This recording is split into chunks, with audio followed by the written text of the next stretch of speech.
প্রিয় দশম শ্রেণীর ছাত্রছাত্রীরা, আজকে আমি এবিটিএ মাধ্যমিক টেস্ট পেপার 2024-25 থেকে জীবন বিজ্ঞানের 245 নম্বর পেজে যে বিভাগ গয়ে 3-এর দাগের 2 নম্বরের কোশ্চেনগুলি আছে তার অ্যান্সারগুলি আলোচনা করব। আগের পেজের অ্যান্সার আগে দেওয়া আছে, তোমরা চাইলে দেখে নিতে পারো। ডেসক্রিপশন বক্সে লিংক দিয়ে রাখবো বা প্লেলিস্ট চেক করলেও তোমরা পেয়ে যাবে। চলো তাহলে শুরু করা যাক। প্রথম কোশ্চেন আছে 1-এর দাগ, গাঁদা গাছগুলি লম্বায় বড় হচ্ছে, মাথাটা একটু কেটে দিলে গাছটির চারিদিকে আরও শাখা প্রশাখা তৈরি হয় কেন? উদ্ভিদ দেহে অক্সিন হরমোনের জন্য অগ্রমুকুলের বৃদ্ধি ত্বরান্বিত হয়, কাক্ষিক মুকুলের বৃদ্ধি বাধা পায় এবং অগ্রমুকুল কেটে বাদ দিলে অক্সিনের উৎপাদন বন্ধ হয়ে যায় এবং কাক্ষিক মুকুল বৃদ্ধি লাভ করে শাখা প্রশাখা বিস্তার করে। তাই লম্বায় বড় হওয়া গাঁদা গাছগুলির মাথাটি একটু কেটে দিলে গাছটির চারিদিকে আরও শাখা প্রশাখা তৈরি হয়। এরপর 2 নম্বরের কোশ্চেন আছে, তুমি হঠাৎ করে গরম বস্তু স্পর্শ করে হাতটিকে সরিয়ে নিলে এই প্রতিক্রিয়া সম্পর্কিত স্নায়বিক পথটি দেখাতে বলেছে। দেখো, গরম বস্তুতে হাত দেওয়া, এটা হচ্ছে গরম বস্তু মানে তাপ লাগাটা, উদ্দীপনা, হাতে যে তাপ লাগলো, তারপর ত্বকে উপস্থিত গ্রাহকের মাধ্যমে এই উদ্দীপনাটা গৃহীত হয়, তারপর সংজ্ঞাবহ স্নায়ুর মাধ্যমে স্নায়ু কেন্দ্রে পৌঁছায়, স্নায়ু কেন্দ্র থেকে আজ্ঞাটা আজ্ঞাবহ স্নায়ুর মাধ্যমে হাতের পেশি আসে এবং গরম বস্তু থেকে হাত সরিয়ে নেওয়ার মাধ্যমে সাড়া প্রদান করা হয়।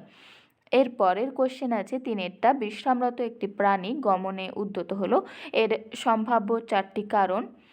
খাদ্য সংগ্রহ, বিশ্রামরত প্রাণী খাদ্য সংগ্রহের তাগিদেও এক স্থান থেকে অন্য স্থানে গমন করে। আত্মরক্ষা, যদি সে হঠাৎ দেখে যে কোনো প্রাণী তাকে শিকার করতে আসছে তাহলে আত্মরক্ষার জন্য গমন করতে পারে। প্রজননের জন্য উপযুক্ত সঙ্গী বা সঙ্গিনী খোঁজার জন্য গমন করতে পারে। এছাড়া অনুকূল পরিবেশের সন্ধানের জন্য গমন করতে পারে। এরপর কোশ্চেন আছে 4-এর দাগ, কৃষিকাজে ও উদ্যানবিদ্যায় কৃত্রিম হরমোনের 2টি ব্যবহারিক প্রয়োগ। এই কোশ্চেনটা আগেও হয়েছে, আমি তবু অ্যান্সার দিয়ে রাখলাম, তোমরা দেখে নিও। এর পরের কোশ্চেন আছে 5-এর দাগ, কোষচক্রের G0 দশা কি? উদাহরণ দাও। কখনো কখনো কোষচক্রের ইন্টারফেজের G1 দশায় কোনো নির্দিষ্ট বিন্দুতে কোষচক্রটি বন্ধ হয়ে যায়, এই বিন্দুকে G0 দশা বলে, অর্থাৎ এর পর আর কোষ বিভাজন হয় না, কোষটি নিষ্ক্রিয় অবস্থায় থেকে যায়। উদাহরণ হিসেবে মানুষের স্নায়ুকোষ, যকৃতের কোষ, উদ্ভিদের স্থায়ী কলা, ট্রাকিয়া ইত্যাদি। এরপর 6-এর দাগের কোশ্চেন আছে, একটি প্রচ্ছন্ন গুণ ফিনোটাইপে হেটারোজাইগাস অবস্থায় প্রকাশিত হতে পারে না কিন্তু হোমোজাইগাস অবস্থায় প্রকাশিত হয়, উক্তিটির যথার্থতা প্রমাণ করো। জীবদেহে প্রকট জিনের একটিমাত্র অ্যালিল উপস্থিত থাকলেই প্রকট বৈশিষ্ট্যটি প্রকাশ পায়, প্রচ্ছন্ন বৈশিষ্ট্য প্রকাশিত হয় না, অর্থাৎ হেটারোজাইগাস জীবে উপস্থিত 2টি বৈশিষ্ট্যের মধ্যে প্রকট বৈশিষ্ট্যটি প্রকাশ পায়। প্রচ্ছন্ন বৈশিষ্ট্য প্রকাশের জন্য প্রচ্ছন্ন জিনের মধ্যে যুগ্ম অ্যালিল, অর্থাৎ প্রচ্ছন্ন জিনের 2টি অ্যালিলই থাকতে হবে, অর্থাৎ 2টি অ্যালিলই প্রচ্ছন্ন জিন সম্পন্ন হতে হবে। তাই একমাত্র হোমোজাইগাস অবস্থাতেই প্রচ্ছন্ন বৈশিষ্ট্যের প্রকাশ ঘটে। 7-এরটা আছে, একজন স্বাভাবিক পুরুষ ও হিমোফিলিয়া রোগগ্রস্ত মহিলার সন্তানদের হিমোফিলিয়া হওয়ার সম্ভাবনা কীরূপ? হিমোফিলিয়া রোগগ্রস্ত মহিলা X h আর স্বাভাবিক পুরুষ X আর Y, এখানে X আক্রান্ত জিন বোঝাচ্ছে আর X স্বাভাবিক জিন বোঝাচ্ছে। এরপর দেখো, সাইডে ক্রস করেও দেখিয়ে দিয়েছি, এখানে কন্যা দুজনেই বাহক হচ্ছে আর পুত্র দুজনেই আক্রান্ত হচ্ছে, অর্থাৎ সন্তানদের মধ্যে সমস্ত কন্যা স্বাভাবিক কিন্তু বাহক এবং সমস্ত পুত্র হিমোফিলিক অর্থাৎ রোগাক্রান্ত হবে। আর উপরে ক্রসের সময় দেখো যে গ্যামেট তৈরি হচ্ছে সেগুলো গোল করেছি, তোমরাও গ্যামেটে গোল করবে। এর পরের আছে 8-এর দাগের কোশ্চেন, লুপ্তপ্রায় অঙ্গ জৈব অভিব্যক্তিকে সমর্থন করে, ব্যাখ্যা করো। জীবদেহে লুপ্তপ্রায় বা নিষ্ক্রিয় অঙ্গের উপস্থিতি প্রমাণ করে এই সমস্ত অঙ্গগুলি পূর্বপুরুষের দেহে কার্যকরী অবস্থায় ছিল, কিন্তু বিবর্তনের ধারায় জীবের দেহে এই অঙ্গগুলি প্রয়োজনীয়তা কমে গেছে, যা প্রমাণ করে নিষ্ক্রিয় অঙ্গ বিশিষ্ট জীবেরা সক্রিয় অঙ্গ বিশিষ্ট জীব থেকে উৎপত্তি লাভ করেছে। যেমন মানুষের পূর্বসূরির দেহে সিকাম সক্রিয় ছিল, কিন্তু বিবর্তনের ফলে মানুষের খাদ্যাভ্যাস পরিবর্তিত হয় ও রান্না করা খাবার খেতে শুরু করায় সিকামের কার্যকারিতা হ্রাস পায়।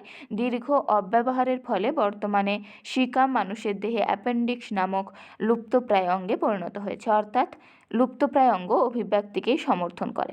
এর পরের কোশ্চেন আছে, নাইট্রিফাইং ও ডিনাইট্রিফাইং ব্যাকটেরিয়ার কাজের পার্থক্যগুলি উদাহরণ সহ লেখো। কাজ বলতে নাইট্রিফাইং ব্যাকটেরিয়া নাইট্রিফিকেশন পদ্ধতির মাধ্যমে মৃত্তিকাস্থিত অ্যামোনিয়াকে প্রথমে নাইট্রাইট ও পরে নাইট্রেট যৌগে পরিণত করে, আর ডিনাইট্রিফাইং ব্যাকটেরিয়া ডিনাইট্রিফিকেশন পদ্ধতিতে নাইট্রেট যৌগকে নাইট্রোজেনে বিয়োজনে সাহায্য করে। আর নাইট্রোজেনের পরিণতি, নাইট্রিফাইং ব্যাকটেরিয়া কী করে, বায়ুর নাইট্রোজেনকে মাটিতে নাইট্রোজেন যৌগ রূপে আবদ্ধ করে, আর ডিনাইট্রিফাইং ব্যাকটেরিয়া নাইট্রোজেনকে গ্যাসীয় অবস্থায় বায়ুমণ্ডলে মুক্ত করে। অর্থাৎ নাইট্রিফাইং ব্যাকটেরিয়া নাইট্রোজেনকে মাটিতে মেশায়, আর ডিনাইট্রিফাইং ব্যাকটেরিয়া বায়ুমণ্ডলে নাইট্রোজেনকে মুক্ত করে। মৃত্তিকার উপর প্রভাব, নাইট্রিফাইং ব্যাকটেরিয়া মৃত্তিকার উর্বরতা বৃদ্ধি করে, আর ডিনাইট্রিফাইং ব্যাকটেরিয়া উর্বরতা হ্রাস করে। উদাহরণ, নাইট্রিফাইং ব্যাকটেরিয়া নাইট্রোসোমোনাস নাইট্রোব্যাক্টর, আর ডিনাইট্রিফাইং ব্যাকটেরিয়া সিউডোমোনাস থিওব্যাসিলাস। উদাহরণগুলো কিন্তু তোমরা ভালো করে মনে রাখবে, কারণ এখান থেকে শর্ট কোশ্চেন দিতে পারে। এরপর আছে ইউট্রোফিকেশনে জলজ প্রাণীর মৃত্যু ঘটে, কারণ ব্যাখ্যা করো। এই কোশ্চেনটাও ভালো করে রাখবে। জলাশয়ে নাইট্রেট ও ফসফেট জাতীয় সার বা ডিটারজেন্ট অত্যধিক পরিমাণে এসে মিশলে নাইট্রোজেন ও ফসফরাস জাতীয় পুষ্টি উপাদানের পরিমাণ বৃদ্ধি পায়, ফলে ফাইটোপ্ল্যাঙ্কটনের সংখ্যা বৃদ্ধি পায়। এই প্রক্রিয়াকে ইউট্রোফিকেশন বলে। এর ফলে অ্যালগাল ব্লুমের সৃষ্টি হয়, যার থেকে নির্গত টক্সিনের প্রভাবে মাছ, শামুক, ঝিনুক ইত্যাদির মৃত্যু ঘটে। এছাড়া শৈবাল পচনের ফলে জলের বিওডি বেড়ে যায় ও মাছের মৃত্যুর হারও বৃদ্ধি পায়। এইভাবে ইউট্রোফিকেশনে জলজ প্রাণীর মৃত্যু ঘটে। এরপর কোশ্চেন আছে, কোষ বিভাজনের পূর্বে ইন্টারফেজ কেন প্রয়োজনীয়? কোষচক্রে কোষ বিভাজনের আগে ইন্টারফেজের মাধ্যমে মাতৃকোষে ডিএনএ, আরএনএ, প্রোটিনের পরিমাণ, বিভিন্ন কোষীয় অঙ্গাণুর সংখ্যা বৃদ্ধি পায় এবং তা মাইটোটিক দশায় অপত্য কোষে সমভাবে বণ্টিত হয়। এইভাবেই বিভাজনের পরে কোষীয় সাম্যতা বজায় থাকে। এরপর 12 কোশ্চেন আছে, পাহাড়ি অঞ্চলের লোকেদের গয়টার বেশি হওয়ার কারণ কি? পাহাড়ি অঞ্চলের লোকেদের গয়টার বেশি হয় কারণ এখানের মাটিতে আয়োডিন কম থাকে, যা থাইরক্সিন হরমোনের একটি গুরুত্বপূর্ণ উপাদান। ফলে আয়োডিন কম থাকায় এখানকার লোকেদের খাদ্য পানীয়তেও আয়োডিনের অভাব ঘটে, ফলে থাইরয়েড গ্রন্থি থেকে থাইরক্সিন সংশ্লেষে বাধা পায় এবং থাইরয়েড গ্রন্থির অস্বাভাবিক বৃদ্ধি হয়। এইভাবেই গয়টার সৃষ্টি হয়, তাই পাহাড়ি অঞ্চলের লোকেদের গয়টার বেশি হয়। এরপর 13 কোশ্চেন আছে, বয়ঃসন্ধি দশার অপর নাম মুখ্য বৃদ্ধিকাল। কারণ মানব বিকাশের বয়ঃসন্ধি দশায় দৈহিক বৃদ্ধি ও মানসিক বিকাশের হার সবচেয়ে বেশি থাকে। যৌন হরমোন ও অন্যান্য হরমোনের সক্রিয়তা বেশি থাকায় দেহে জনন গ্রন্থির পূর্ণতা প্রাপ্তি ঘটে ও গৌণ যৌন লক্ষণ প্রকাশ পায়। সামগ্রিকভাবে শারীরিক এবং মানসিক উভয় বৃদ্ধি ঘটে এবং কিশোর কিশোরী ক্রমশ পরিণত দশায় উন্নীত হয়, তাই বয়ঃসন্ধি দশাকে মুখ্য বৃদ্ধিকাল বলে। এরপর আছে উটের 14 কোশ্চেন, উটের জল নিরোধন হ্রাস করার জন্য তার বৃক্ক ও নেফ্রনের বৈশিষ্ট্য লেখো। উটের বৃক্কের নেফ্রনের হেনলি লুপ অংশটি বেশি লম্বা হওয়ায় জলের পুনঃশোষণ বেশি হয়, ফলে দেহের জল সংরক্ষণ ঘটে এবং খুব কম পরিমাণে মূত্রটা উৎপন্ন হয়। এইভাবে জলের অপচয় কম হয়। এরপর কোশ্চেন আছে 15, যে ডারউইনের মতবাদের সঠিক পর্যায়ক্রমটি লেখো। দেখো এখানে সাজিয়ে লিখে দিয়েছি যে জীবের অত্যধিক সংখ্যা বৃদ্ধি ঘটে, ফলে জীবন সংগ্রামে তাদেরকে লিপ্ত হতে হয়। এরপর ভেদ বা প্রকরণ সৃষ্টি হয়, এরপরে যোগ্যতমের উৎপর্তন হয় এবং তারপর প্রাকৃতিক নির্বাচন এবং এরপর নতুন প্রজাতির সৃষ্টি হয়। এরপর 16 কোশ্চেন, চাষের জমিতে অধিক পরিমাণে নাইট্রোজেন ঘটিত সার ব্যবহারের ফলে কি কি ক্ষতি সাধন হয়?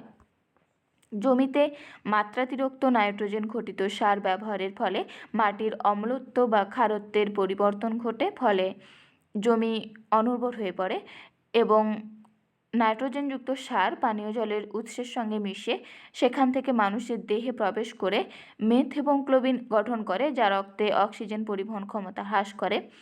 এছাড়া জলাশয়ে এই সার মিশিয়ে ইউট্রোফিকেশনও ঘটায়। এর পরের কোশ্চেন, অর্থাৎ শেষ কোশ্চেন বলার আগে বলে রাখি, এরপর থেকে আমি 5 নম্বরের কোশ্চেনও দেওয়ার চেষ্টা করব, কারণ তোমরা অনেকেই দিতে বলেছো।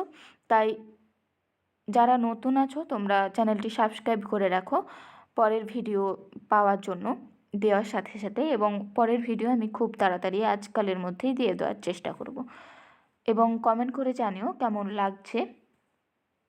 চলো তাহলে এরপর শেষ কোশ্চেন, মানুষের ফুসফুসের ক্যান্সারের উপসর্গ লেখো। বুকে ব্যথা, প্রবল কাশির সঙ্গে রক্তক্ষরণ, ওজন হ্রাস পাওয়া, এছাড়া সামান্য জ্বর, মাথা যন্ত্রণা, তীব্র ক্লান্তি ইত্যাদি দেখা যায়। আজকে এই পর্যন্তই। তোমরা যদি ভালো লাগে প্লিজ লাইক করে রেখো এবং অবশ্যই সাবস্ক্রাইব করো।